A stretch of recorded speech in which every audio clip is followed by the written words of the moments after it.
In the 218th Block Talks, we speak with Wojtek Pawlowski, CEO and co-founder at Accountable, who explains how to build conviction in the wake of lessons learned. I'm your host, Mauricio Magaldi, and this is BlockDrops, your weekly digest on blockchain for business.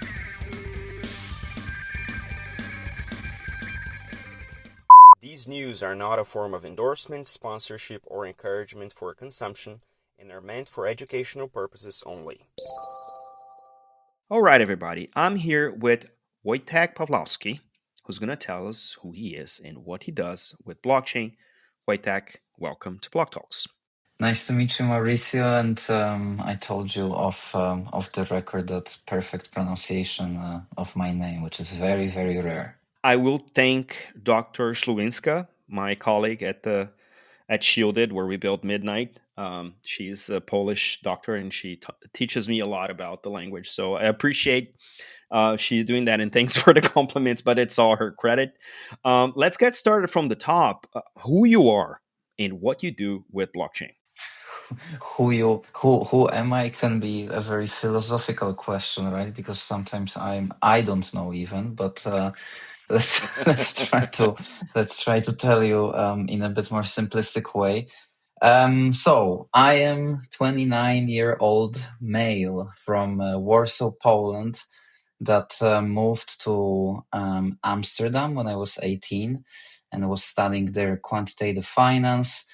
Got into trading relatively early, and then unfortunately the strategy that we were running and that was actually quite successful was no longer available to do in Europe because of some leverage limitations, but it's not important. And then we were looking for a new place, new industry, or new asset class where when you don't have much money, you can still potentially make something out of it. And that was crypto. I joined in early 2017 as a complete retail moron. My first coin was XRP, and I was even going to Ripple meetups in Amsterdam. I think in hindsight, it wasn't a bad bet that the banksters will take over the world. They will take over this industry, and they will basically adapt it their way. So Ripple was my natural choice not to go with the hippie movement that I didn't believe in. But yeah, so 2017, great opportunity to get into crypto because of all of the ICOs that were happening at that time. I thought this is a paradigm shift and that it's up only from now on and it will never stop, which was not entirely true. So what I made, I lost a large chunk of it, and then I promised to myself that next time I want to be more professional if given a chance. So I dedicated the bear market basically to study and to become better. Of course, in hindsight, this studying was also looking like being a guy that is trying to cheat the system and thinks that a couple of lines on a chart will tell you the whole story.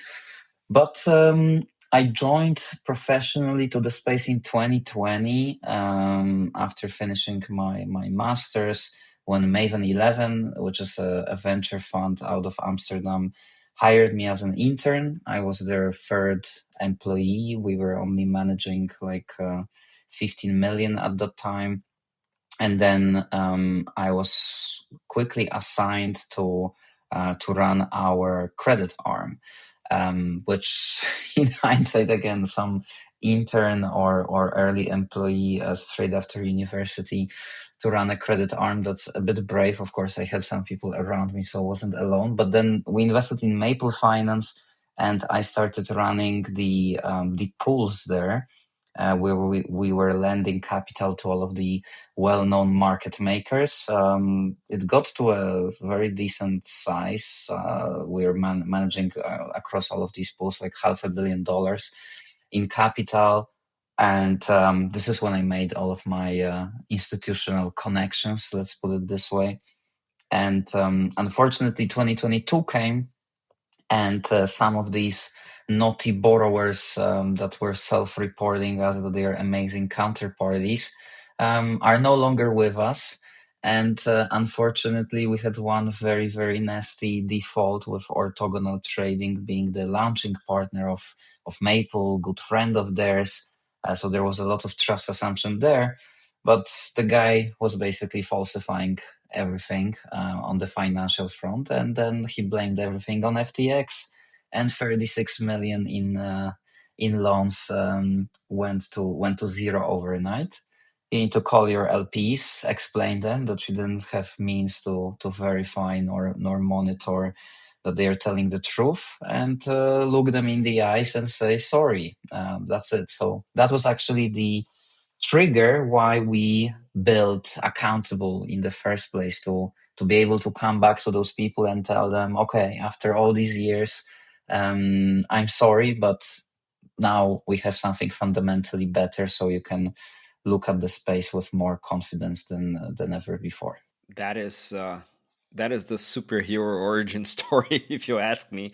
Now, let me probe you a little bit on the beginnings. When you first came across crypto or blockchain, what were the things in that new concept that enticed you to go deeper and look deeper and understand better and more? Was this just you made it sound like this? Oh, there's a financial opportunity, but you could have gone into any other asset direction. You chose crypto for maybe a few reasons. Can you elaborate on those? To be honest, at the very beginning, it was very opportunistic. So I felt like this is an asset class where the volatility is so great, where again, with a very small bankroll, you can potentially make something out of it. And that was the true reasoning behind it. Then of course, when you start getting deeper and you understand in the early days that maybe this is something like internet 2.0, then you start to see it a bit more broadly as an opportunity to get into an industry where I never considered myself a genius, right, in any of the fields. I think that like I'm okay on majority of fronts, but I was never the special one in any of those. So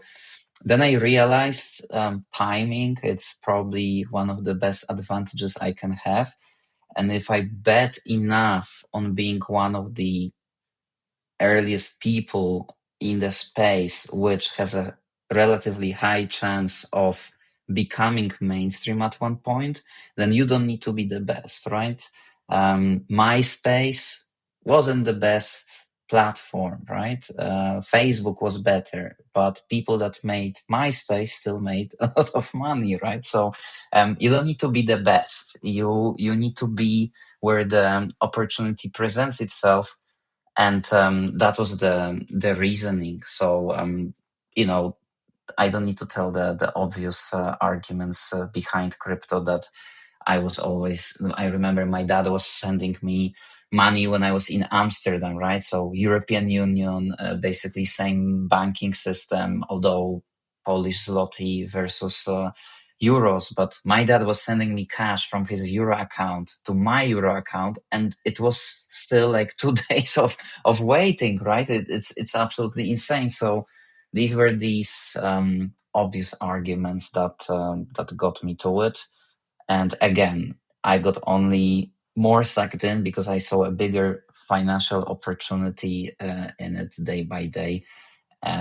So it was in the very beginning very much that we needed to find an asset class that would be able to replicate the strategies that we were successful with before, with my group of friends, that we were having like this trading group at university. So that was the story. And then you told me this big earthquake that the industry went through with the fall of FTX and everything that followed, and a big black hole that opened in the market. And you alluded to the phenomena of the centralized financial crypto lenders that were operating in that space.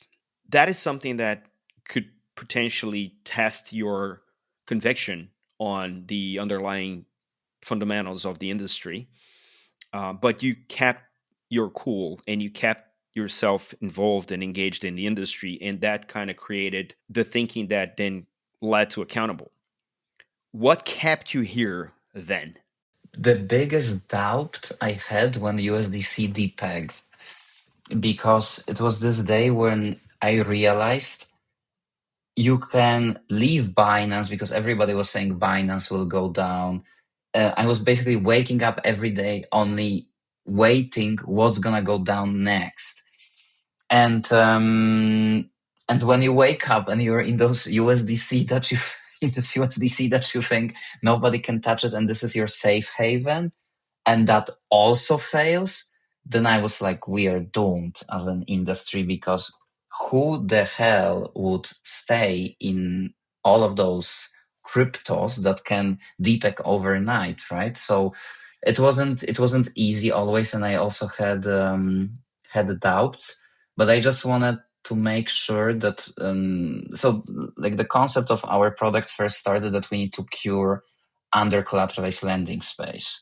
So then the business that we built was in the early stage purely for that, purely for it's not, the under collateralized lending space potentially way bigger than over collateralized.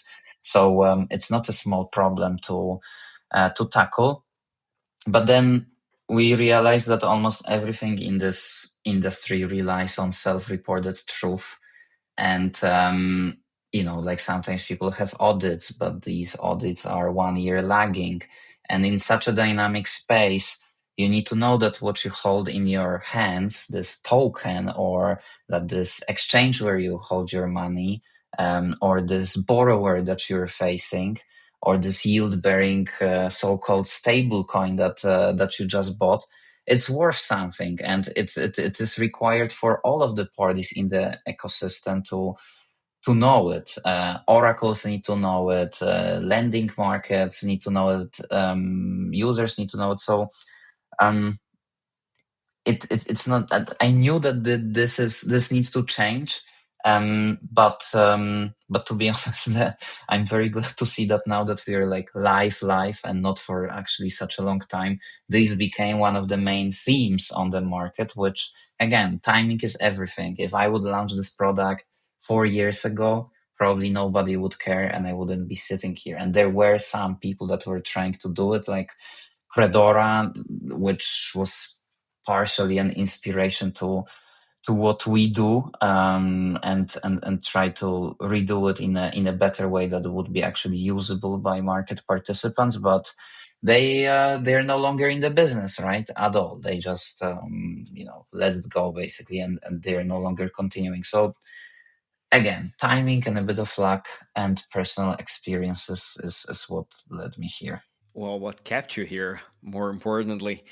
But then let's talk about that, because one of the things that blockchains are supposed to offer is a trustless environment for exchange of value. And all of a sudden, we have this phenomenon of the real world assets, which, as many things in crypto, is a stolen acronym. RWAs means something else in the traditional finance world. But for some reason, we thought, well, if no one is using it, let us use that as real world assets. Um, and now you have this dichotomy of the real world asset, meaning the off chain asset, being represented on chain. And by your description, how do we ensure that something that lives off chain has a very precise, accurate, and trustworthy representation on the world of the tokenization or the world of the blockchains? So if that's the problem, how are you approaching this? Because there were attempts before that may be too early, and sometimes being early is as good as being wrong. um, but now you're approaching this in such a way that seems promising. Do you want to elaborate on how the approach works, and why do you think that this is prominent in the time we're living? First of all, like actually token gives this impression that something is safer because of it, right? So when you think about Etina, like, how is Etina different than lending unsecured?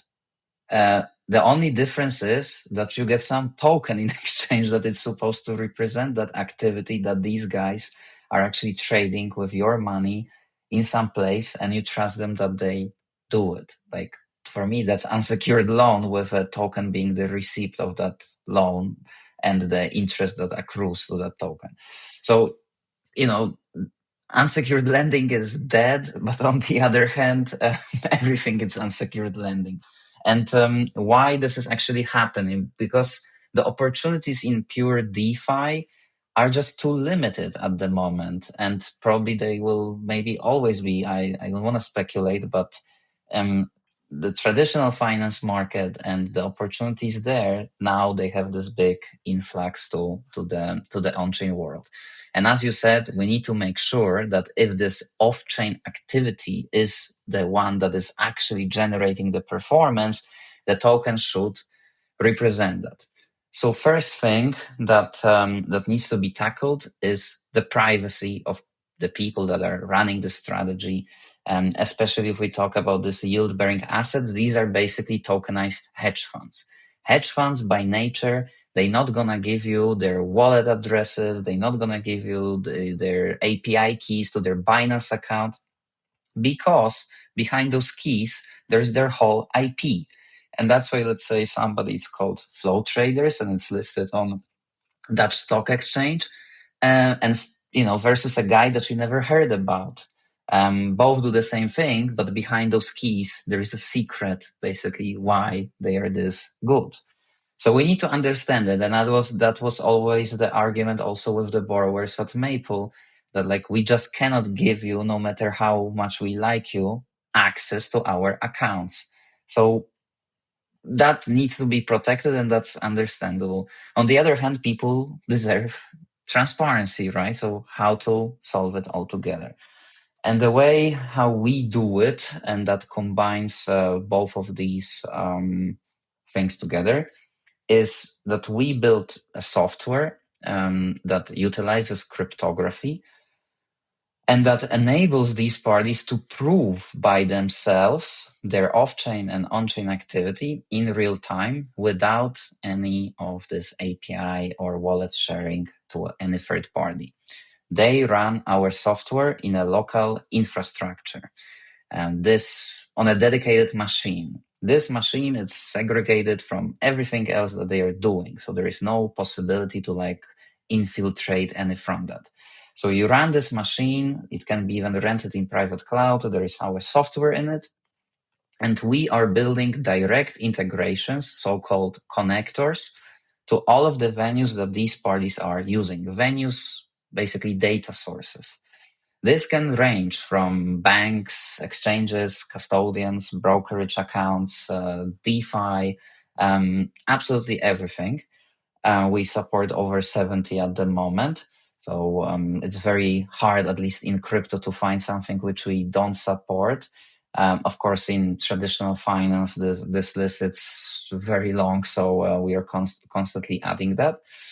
So this connector is basically like a pipe that goes from the machine of the user directly to the venue. So we, or the user, is basically retrieving the data directly from the source. This data goes through our pipe, so we, trust our code, can validate it. And we also run those connectors in secure enclaves. That means that there is hardware guarantee that the user, because everything happens locally, right? So we don't have control of what they are doing with our code. So in order to make sure that they are not tampering with our code, there are hardware guarantees to protect it. And if you want to take it level up, you can also use zk-TLS that we also support. And the end goal, where we think that this is actually the revolution that it's going to happen one day, so-called signed APIs. So right now we need to go through the user to Binance in order to retrieve the data. So because we don't have direct integration with Binance, we are too small for it, hopefully one day.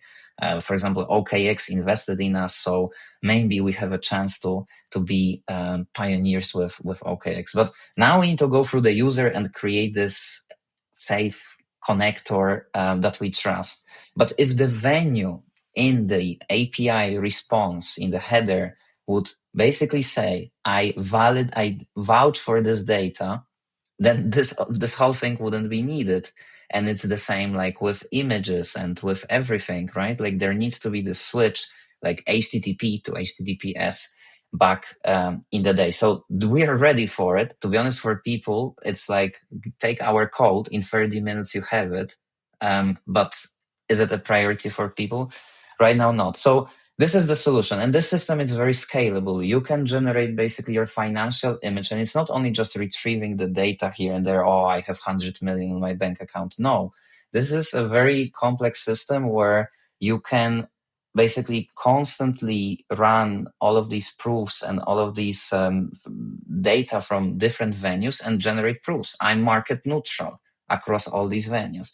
I never lost more than 5% on Binance. I'm trading only regulated stablecoins. The proof can, once you have the data, you can generate any type of proof. So this is the access point. I hope I'm not making it boring. So effectively, every single user that runs our software runs locally accountable node, our node, and together they create a private permissioned network. Why the network is actually so important? Because you can communicate on that network peer-to-peer with other people with this data. And you can treat it as a language. To one guy, let's say an auditor, you want to tell him absolutely everything.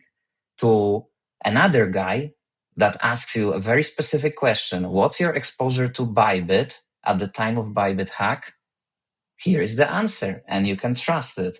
So it's a system for first you prove the data, and then you can talk with it to other people. And the most important part of the network, in my opinion, because everybody proves assets, but it would be good to know what are the liabilities as well, right? Because just because exchange states that they have the money, you don't know whether somebody doesn't have a claim exceeding all of those assets, and then it means users have nothing in reality. So on the network, because the nodes can communicate with each other, of course, in a ZK way. I will give you an example. There is two lenders and one borrower. Lender one via accountable, borrower via accountable proves to lender one, I'm a great counterparty. I will give you, I want $10 million loan. Lender one agrees, gives him $10 million loan. The borrower comes to lender two and he says, give me another 10 million loan, but he somehow forgets that he already got 10 million loan and that he has a liability.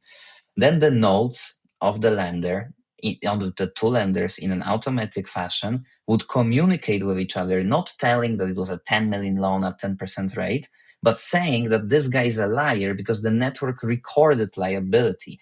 It's basically like an inverse Merkle read, a Merkle root tree. Sorry, I'm the non-technical co-founder, by the way, so apologies for that. So we can discover going backwards that there was something. So why you're saying that there was nothing effectively. And this is where the power of the network comes in, because if you have enough tier one financial institutions on it, then it's extremely hard to lie because you have nowhere to hide, because everything is telling the truth about you. So this is our vision, and what you prove, whether that's your backing of a stable coin, your strategy, you as a counterparty yourself, this doesn't really matter. What matters is that you finally have means to do it, and you don't need to have any third party to tell you, we see it with our own eyes. You are the man, you are doing something right. So that's long story short, how it works. No, I love that because the listeners know I'm building a zero knowledge proof based blockchain called Midnight, and we've been talking about ZK for a very long time on the show as well. And the beauty of it is the ability to prove something is true without revealing the underlying data, because we are private citizens and we forgot the web 2 of the world, social media made us forget that we are private citizens on a variety of aspects of our lives. Businesses are private businesses, and therefore, sharing more than you need to becomes a problem, whether you're exposed personally or you're exposing your strategy as a business. These are things that before Web 2 were not common. People were very, very worried about exposing any of their data. And I think with the state of the internet as it is now, with big techs and potential state surveillance via private agents, we are to be increasingly more concerned about what our data is and what's being used for.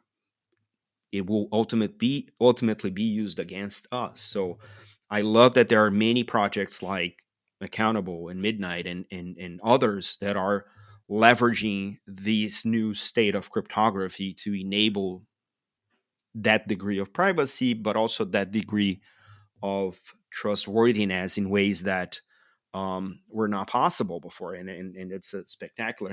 The BlockDrops podcast is proud to be supported by Semoto. Semoto is the largest B2B ecosystem in Web3 built around three verticals. First, a curated marketplace that lets you quickly discover, compare, and review the best crypto providers and products. Second, independent consulting that runs your project management and vendor selection so complex launches stay on time and on budget. Third, a boutique desk that helps you design and execute complex OTC transactions with true white glove support so you're never alone in the hardest decisions. Check out Semoto.io for more. You pointed a few use cases. What are the ones that have emerged from your experience that you didn't see coming? Because once you build a technology, the people using that technology will take them further than you expected originally. So, what were the use cases where you saw people applying your platform and you thought, oh, I didn't see that coming? What are the most curious ones? I was expecting, credit as an obvious use case, right? Especially unsecured. So that was not that. To be honest, when I was starting, like the concept of yield-bearing stablecoins was not existing. I wasn't expecting that everybody will be wrapping up a hedge fund activity in a token. So that became basically like copy paste for us. And I can actually say that we are a market leader in so-called proof of reserves, or as we call it, proof of solvency, because again, we have also liabilities. So that's slightly better. So on that front, like in a matter of couple of months, we are already, let's say, dominating on that front. So I wouldn't expect that this will become our main demand. Then in the recent months as well, we discovered that, for example, people hate to work with fund admins, and that fund administrators, they completely don't know what they are doing. They don't have a software that would actually, if you're a hedge fund, right, you go to some brand new DeFi protocol, like the fund admin, can, look into your wallet and say, okay, they are doing something, but there is zero automation. Everything it's pain in the ass because you need to have the NAV statement. But I heard stories where they are basically dictating it to the fund admin directly. Like, here are our positions and just write it down. And that's a more or less a normal practice according to my knowledge. So when we are giving people software to actually, prove all of the positions, no matter if it's a deep DeFi or traditional bank account, that's, it was something that we didn't expect is so much needed. Also, so listen, like the yield-bearing stablecoins, for example, they are used a lot by being a collateral because everybody just does looping nonstop. And there are two things to it. And there are some risk curators, so-called, that are actually doing a good job, and some that are closing their eyes and are not seeing, in my opinion, obvious risk. So if you have this type of asset as a collateral, and this asset doesn't have this type of proof of reserve / solvency, I see a lot of times they're hard coding the price 1-to-1 basically, I don't know how how they came up with it. It's all wishful thinking, right? It's basically everything is based on this trust, that collateral is worth something. So there are good risk curators that are part of our network, and on top of what people can see in the public as this dashboard, they ask for way more in-depth data that they use in order to curate this market. So you can have very high level proof of solvency. I hold cash here, here, here. I'm over collateralized, and then the risk curator can actually even maybe see sometimes positions that are being run on exchanges, but the strategy owner doesn't need to show it to the whole world, doesn't need to hand API keys or wallets to another party. He can just prove them what he needs to see to do his job better. So that's one. Second thing that we also discovered is that for the exactly same reason, oracles need us, because oracles, in order to again price this asset and give a pricing of it and to be used as collateral again, like they need to get constant ping, reserves above 100%, reserves above 100%, to be able to claim with certainty, yes, this asset is at least worth 1-to-1 and can be used as collateral. So we have direct integrations with both Redstone and Chainlink, and effectively going one by one, and people just choose Redstone, Chainlink, Redstone, Chainlink, Redstone, Chainlink, and we are this first vacuum that takes all of the data, all of the trades, even OTC transactions, absolutely everything that moves.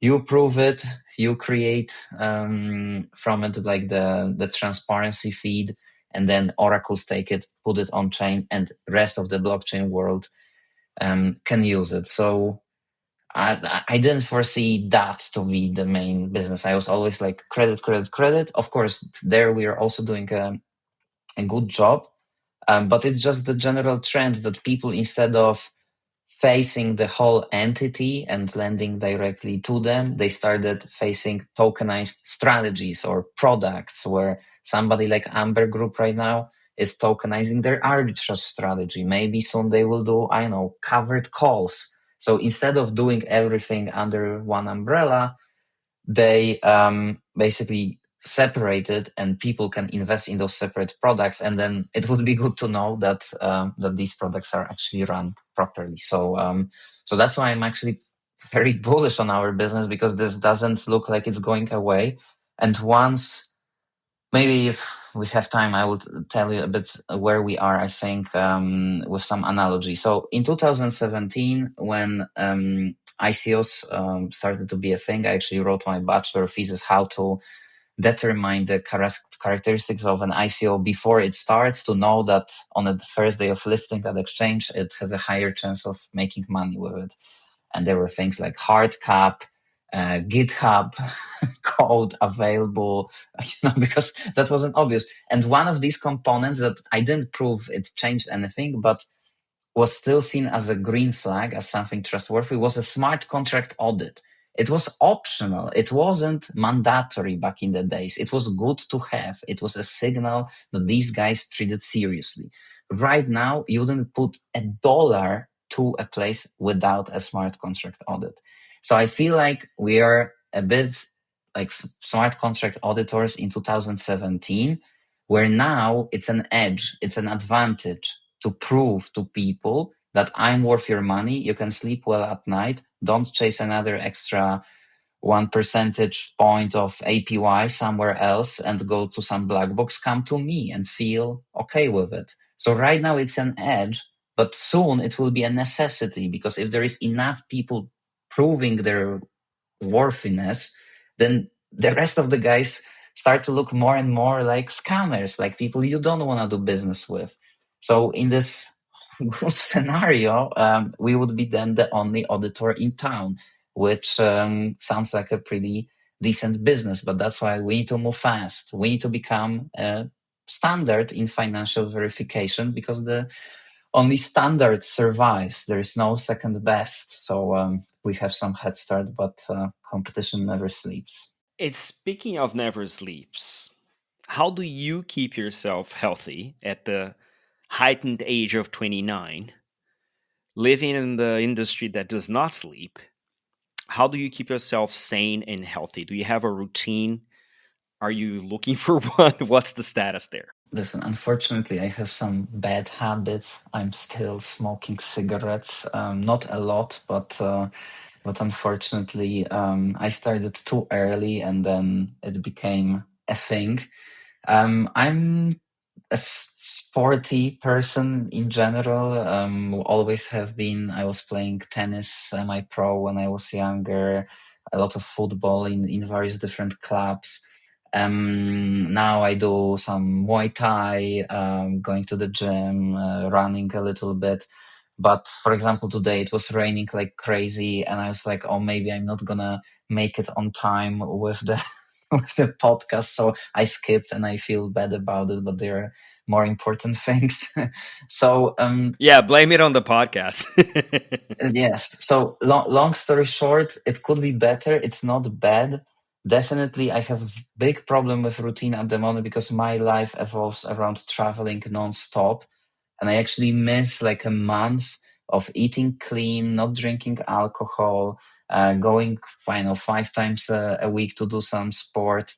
That's actually what I want. I don't want to travel anymore. I don't need actual holidays. Routine would be my holiday, but it is what it is. And to be honest, like our business is stressful at the moment. Like you need to manage with all of the clients. There has been insane uptick after the flash crash in everybody wants to be verified, which is great.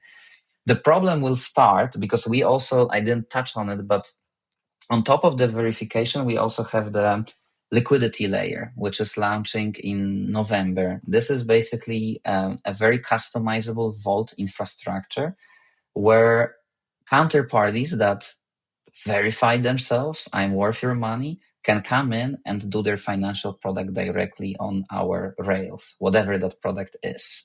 But everything has one common denominator. These are all verifiable yield opportunities. We want to create a place where you come in and you know that baseline, everybody is proving themselves. So you can sleep, I'm not saying well at night because there is always a chance something goes wrong, and we are not preventing it per se. We are trying to uncover black boxes, but you know, if somebody is in default, we'll show it, but it's not like we would prevent it. That's the plan for later. Um, but the point is, once the first vote will go in with real money, this is when the party starts, and this is what I'm afraid of, that right now we are just we are reporting data, or our software is, so it's harmless. Although with Oracle's integration, if we report that something is worth less, then everybody gets liquidated. That's also risky, but that's, you know, oracles are also part of it, so it's not only our thing. If somebody defaults in our vaults, even with this verification, then even we are a neutral infrastructure provider. We just give people tools to verify and then launch their product. I know from Maple's perspective back in the days when everything happened, that everybody blamed Maple, right? so so unfortunately, that's the reality, that people don't look at it this way. And you know, financial world unfortunately always leads to issues, and we are trying to be as good at it as possible to be prepared for it. But when it's about real cash on your infrastructure, then no matter how neutral you want to be, you always will be partially responsible. And then the same nightmares of calling the LPs and telling them that the money is gone, is something that nobody wants to live, do the second time, or any time. So again, the sleep will be worth knowing that I can get a phone call one day in the middle of the night that something went wrong. And even though it's not us managing the money, like in the end, we are responsible because these people use our smart contracts and our technology, and the problem will be also on our side. So for now, it's okay. Let's hope it doesn't get to that, because I think one of the things, if anything, in my 11 plus years in the industry, the degree of people with a little bit of a sense of responsibility or responsible innovation coming into the industry and building robust things is bigger than ever before, and that is a KPI that we cannot ignore. And people who've gone through the bottom of the market, as you went through on the lending space, learned quite a big deal in ways to do better the next time. And then if the industry follows, then it rises all boats, and hopefully this is where we're coming into now.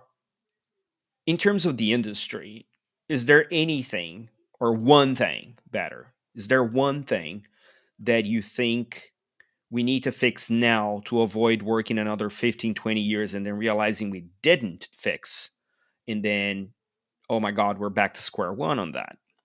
What is that one thing, and why? Again, I I will repeat myself, but I think It's not greed. We can't solve greed. no, we can solve greed, but like the problem is that after FTX, a lot of exchanges, for example, started doing the so-called proof of reserves, right? Like to tick the box, we do something. But I know how it works in reality. Reality is that what they are doing is that they're not that they're proving that they have money in the first place.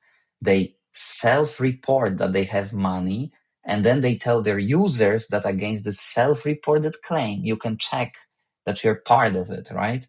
So when actually the stress test will come one day to an exchange, you will get, we will have all of those fake comforting metrics that like, oh, but they have proof of reserves, they need to be safe.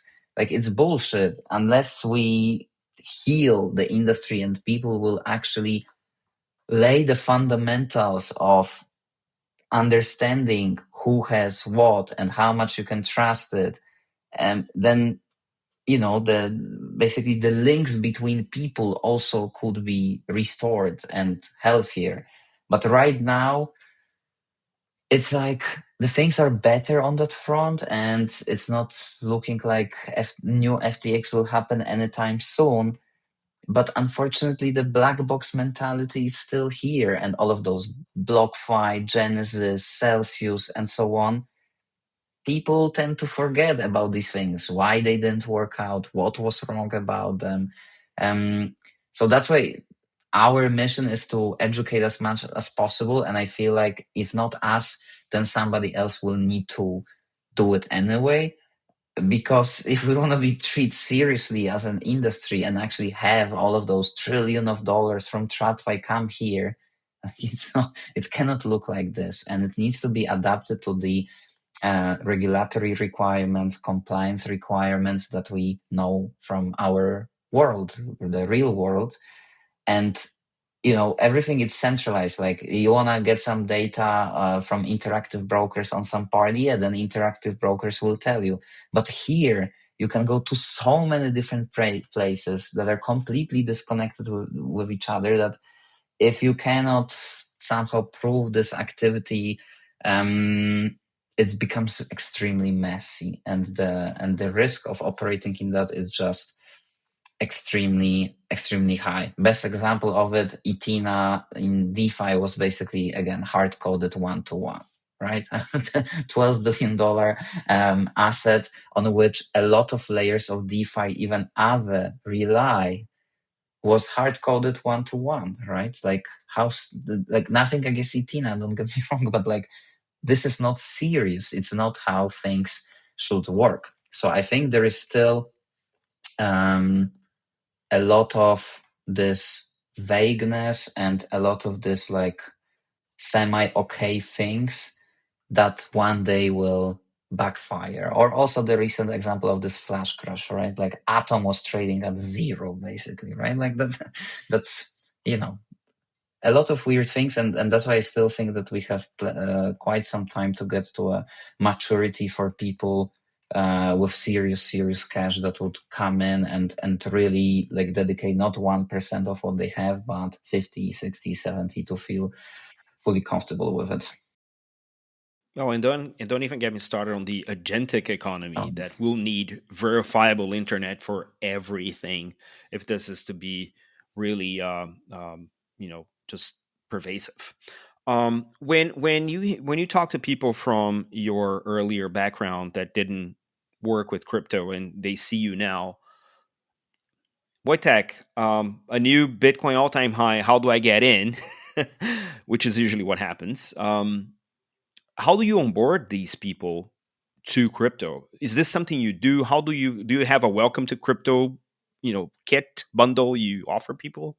What's your process? To be honest, it was part of my business, let's say, in the early days as a student. So I was actually running portfolios for people basically that wanted to join. So I was used to trading with people's money, and then when we switched to crypto, the natural thing was to onboard people to crypto. So I was having even like friends of my parents, right? Like some adults coming that they want to get in. I was buying them a ledger, telling them exactly what to do with it, either executing transactions on their behalf or telling them, what I think makes sense. So I did it actually so many times that have pretty big experience in it.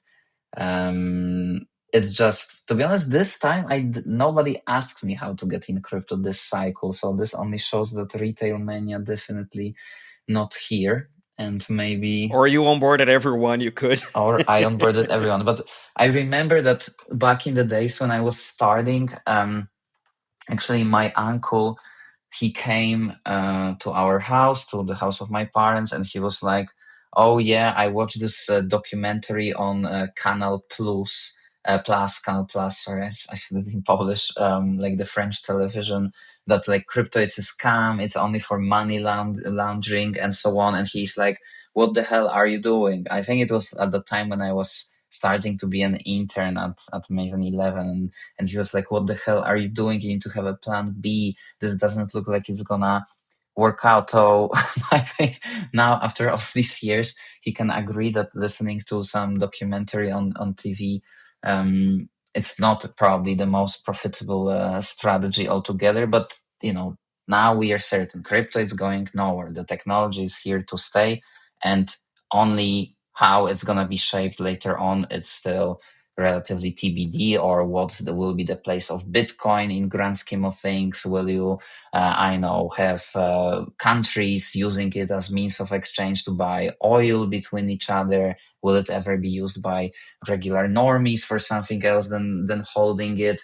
Will Ethereum be the Internet 2.0 and the place to be, which I think after everybody's shitting on it for the last 2 years or so for bad price action, in the end, if I could choose where I would launch my protocol, it probably also always would be Ethereum mainnet, right? Like people go to another chains, and we are also multi-chain. We also go because these are also our partners, but it's undeniable that Ethereum mainnet doesn't need any incentives to be part of it. And everybody tries to steal their market cap, but maybe besides Solana, everybody ends up coming back there. So long story short, I think it was a great decision to try to have this asymmetric bet in all of this. And if I would go to an industry, that, let's say I become a trader in bonds,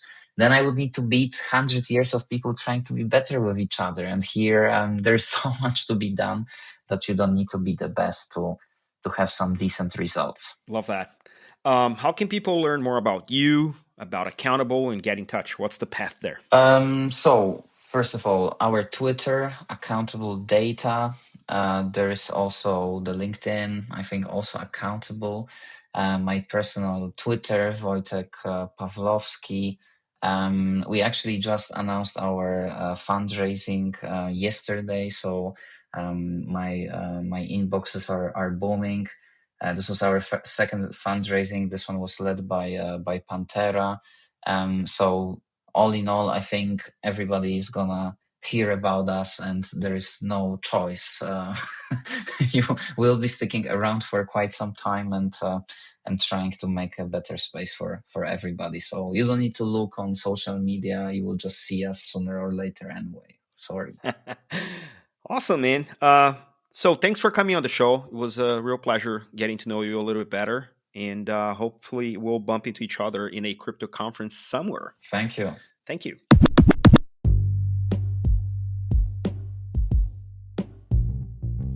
Catch us online. We're on Instagram at BlockDrops Podcast, on Twitter at BlockDropsPod or 0x Mauricio. We're on Lens at blockdrops.lens. We have a newsletter on LinkedIn. Write to us at blockdropspodcast@gmail.com, and you can listen to the BlockDrops Podcast at Spotify, iColab, Faberbun Tech, and all of the other major streaming platforms. Yay! Shout out to Wojtek. It's refreshing to see the younger generation coming in with such resilience. And also shout out to Martina Boreslishka for making this conversation possible. The BlockDrops Podcast is open for sponsorships next year, so if you're interested, reach out to us through the contacts on the show notes. Don't forget to leave the ratings on your favorite player and check out the merch store at blockdropspodcast.xyz. This is all for today. Stay rare, stay weird. LFG.